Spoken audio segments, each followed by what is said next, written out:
আসসালামু আলাইকুম বন্ধুরা, অনেক দিন পর আবার আসলাম আপনাদের মাঝে আরজি ইলেকট্রনিক্সের ইউটিউবে। দেখেন, এটা একটা কমন সমস্যা।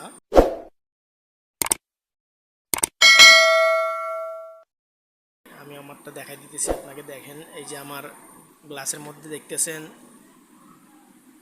টিভিটার সমস্যা। এই সমস্যা হওয়া ক্যাপাসিটার থেকে হয়। আমি সবাই সুবিধার্থে খুলে রেখেছি, সবাই খেয়াল করেন ভালো করে। এই যে সার্কিট বোর্ড, মিটারটা গ্রাউন্ড করবেন।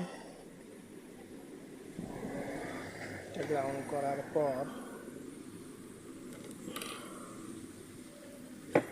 ভোল্টেজটা মাপবেন ইকুইভ্যালেন্ট আছে কিনা। এই যে 110 ভোল্টেজের লাইনে ভোল্টেজটা মাপলাম, 110 ভোল্টেজ আছে। 26 ভোল্টেজের লাইনের ভোল্টেজটা মাপলাম, আছে 15 ভোল্ট। এটাই সমস্যা। বাকিগুলো দেখি। এটা হলো যে 12 ভোল্টেজের লাইন, ঠিক আছে, কিন্তু 10 ভোল্টেজ থাকলেও চলে। এটাতে হলো 15 ভোল্টেজের লাইন, 15, 18 এরকম থাকে। এটাও ঠিক আছে। তাইলে বোঝা যাচ্ছে এই ক্যাপাসিটরটা খারাপ হয়ে গেছে।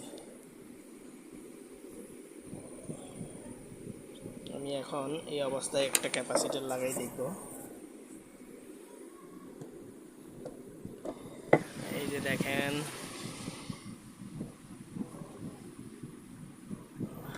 এই ক্যাপাসিটর লাগানোর পর কি হয়।